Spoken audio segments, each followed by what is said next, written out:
दोस्तों, एक चीज को लेकर हमने कई बार अपनी वीडियो में भारत को और मौजूदा सरकार को क्रिटिसाइज किया है और वह है भारत का कम एक्सपोर्ट होना और बेहद ज्यादा ट्रेड डेफिसिट होना।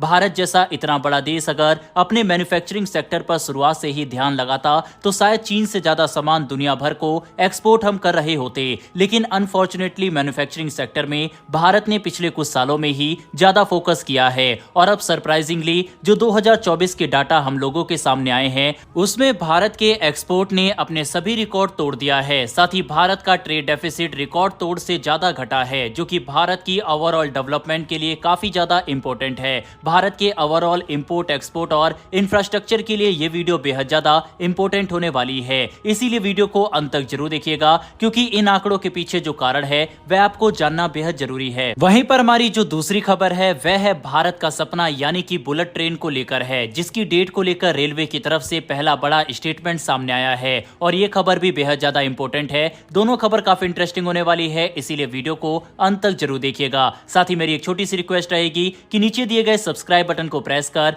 बेल आइकन को दबा ले, जिससे हमारी डेली वीडियो आप तक सबसे पहले पहुंच सके। वीडियो शुरू करने से पहले आज का क्वेश्चन यह है, which of the following country is not a member of SAARC? Option है नेपाल, मालदीव, चाइना या अफगानिस्तान। इसका सही आंसर आप कमेंट बॉक्स में या फिर कम्युनिटी में भी मैंने इस क्वेश्चन को पूछ रखा है, वहां पर भी दे सकते हैं। तो चलिए अब स्टार्ट करते हैं इस वीडियो को। दरअसल दोस्तों, आप स्क्रीन पर सबसे पहले हिंदुस्तान टाइम्स का आर्टिकल देख सकते हैं, जिसमें साफ लिखा हुआ है कि भारत का 2023-24 का जो ओवरऑल एक्सपोर्ट है वह रिकॉर्ड 776.7 बिलियन डॉलर का रहा है। लेकिन जिस चीज ने सभी को हैरान किया है वह है भारत का ट्रेड डेफिसिट, जो कि हमेशा काफी ज्यादा रहता है। इस बार इसमें भारी गिरावट देखने को मिली और ये 121 बिलियन डॉलर से घटकर 78 बिलियन डॉलर रह गया। आप खुद अंदाजा लगाकर देखिए कि तकरीबन 43 बिलियन डॉलर का ह्यूज इंपैक्ट हमारे ट्रेड डेफिसिट पर पड़ा है। अब अगर परसेंटेज में देखें तो उसमें तकरीबन 35% की भारी गिरावट आई है, जो कि काफी बड़ी सफलता है और इससे साफ जाहिर होता है कि भारत की डिपेंडेंसी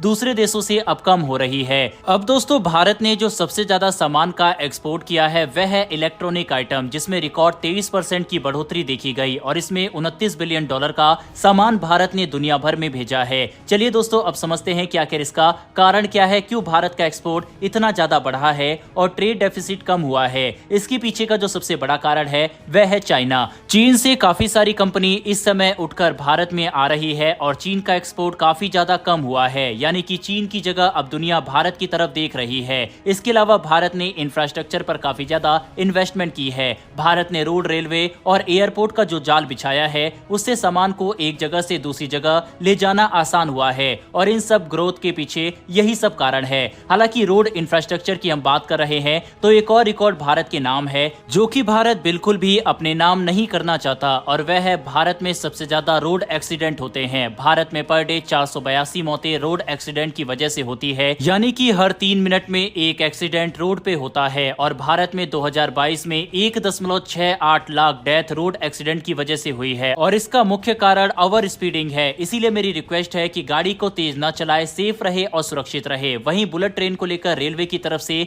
दिए गए स्टेटमेंट पर हम आए उससे पहले आपके लिए एक इंपॉर्टेंट मैसेज है, जो कि टर्म इंश्योरेंस को लेकर है, जिसको आपको जरूर सुनना चाहिए और समझना चाहिए।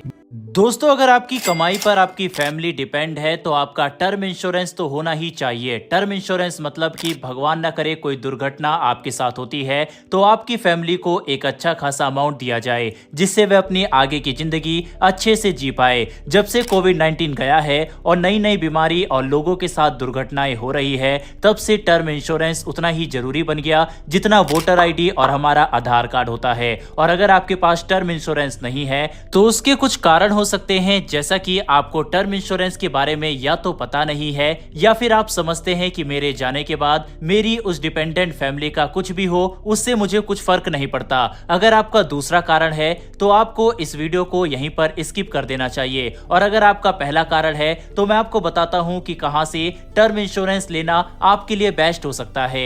हमें एक ऐसा टर्म इंश्योरेंस चाहिए जो कि फालतू की झंझट, फ्रॉड और एजेंट की इन्वॉल्वमेंट के बिना मिले और काफी रिसर्च रिसर्च के बाद एक ऐसा ही टर्म इंश्योरेंस हम आपके लिए लेकर आए हैं, जिसमें आप घर बैठे 51 इंश्योरेंस को अपने सिस्टम से कंपेयर कर सकते हैं, लोअर प्रीमियम में मैक्सिमम इंश्योरेंस कवर ले सकते हैं, वह भी 10% तक के डिस्काउंट के साथ। आप अपनी लाइफ कवर की जर्नी मात्र 473 रुपए प्रति माह से स्टार्ट कर सकते हैं। इसमें सबसे खास बात यह है कि अंडर सेक्शन 80C आपको टैक्स बेनिफिट तकरीबन 1.5 लाख तक का मिल सकता है, यानी कि मात्र 473 रुपए प्रति माह से आप अपने परिवार को भविष्य में हो सकने वाले एक बड़े खतरे से बचा सकते हैं। वहीं पर अगर आपको टर्म इंश्योरेंस लेना है और इसके बारे में और भी जानना है तो डिस्क्रिप्शन में दिए गए लिंक को क्लिक करके पॉलिसी बाजार पर अपने आप को रजिस्टर कर ले। उसके बाद आपको सभी चीजों को डिटेल से समझाने के लिए रिप्रेजेंटेटिव आपको गाइड करेगा। इतना ही नहीं, यहाँ पर 24/7 ऑनलाइन क्लेम असिस्टेंस भी दी जाती है। तो देर मत कीजिए, नीचे दिए गए लिंक को क्लिक करके एक अच्छा टर्म इंश्योरेंस अपने लिए और अपनी फैमिली के लिए सेलेक्ट करें। फिलहाल वापस आते हैं अपनी न्यूज की तरफ। फिलहाल दोस्तों बढ़ते हैं हमारी दूसरी खबर की तरफ, जो कि भारत का ड्रीम प्रोजेक्ट यानी कि बुलेट ट्रेन प्रोजेक्ट को लेकर है। इसको लेकर एक बड़ी अपडेट निकलकर सामने आ रही है। आप स्क्रीन पर इसका आर्टिकल भी देख सकते हैं। ताजा रिपोर्ट के मुताबिक यह अब कंफर्मेशन मिल चुकी है कि पहला जो खंड रहेगा बुलेट ट्रेन का वह साल 2026 में खुल जाएगा। आपको बता दें, इस समय बुलेट ट्रेन प्रोजेक्ट के ऊपर काफी तेजी से काम चल रहा है और इंफ्रास्ट्रक्चर वगैरह तेजी से डेवलप किया जा रहा है। इतना ही नहीं, बुलेट ट्रेन के जो रेलवे स्टेशन वगैरह है उनका भी कंस्ट्रक्शन तेजी से इस समय किया जा रहा है और इस खबर को खुद भारत के रेलवे मिनिस्टर अश्वनी वैष्णव जी की तरफ से दिया गया है। इस समय तकरीबन 290 किलोमीटर से अधिक का काम पूरा हो चुका है और 8 नदियों पर इसी दौरान पुल भी बनाए गए हैं। फिलहाल की बात करें तो 12 स्टेशनों पर काम जारी है। दोस्तों, अहमदाबाद से मुंबई तक का ये पूरा प्रोजेक्ट तकरीबन 508 किलोमीटर का है और भारत ने 2017 में इस पर काम शुरू किया था। 2.5 साल इसके पूरे नक्शे डिजाइन तैयार करने में लग गए, क्योंकि ये काफी जटिल प्रक्रिया है और डिजाइन पूरा होने के बाद काफी तेजी से अब इस पर काम किया जा रहा है। अब दोस्तों सवाल उठता है कि 2017 के बाद इस प्रोजेक्ट में इतना टाइम कैसे लग गया? तो उसके पीछे का कारण बुलेट ट्रेन के लिए जमीन लेना था। भारत को सबसे ज्यादा टाइम इसमें ही लगा और अब लगभग गुजरात और मुंबई जमीन लेने की लगभग प्रक्रिया पूरी तेजी के साथ संपन्न हो चुकी है। यानी कि जो बुलेट ट्रेन को एक जुमला बता रहे थे, उनके मुंह पर एक तगड़ा तमाचा लगने वाला है। आप स्क्रीन पर जिस तरह से फुटेज और वीडियो क्लिप देख रहे होंगे, उससे साफ पता लगता है कि बुलेट ट्रेन अब जल्द ही भारत का सपना पूरा करने जा रही है। भारत के इस ड्रीम प्रोजेक्ट के लिए कमेंट बॉक्स में एक जय हिंद जरूर लिखिएगा। साथ ही डिस्क्रिप्शन में दिए गए लिंक को क्लिक करके आज ही एक सही टर्म इंश्योरेंस अपने लिए चूज करें। फिलहाल मुझे दीजिए इजाजत, फिर मिलेंगे ऐसी एक नई वीडियो के साथ। धन्यवाद, जय हिंद।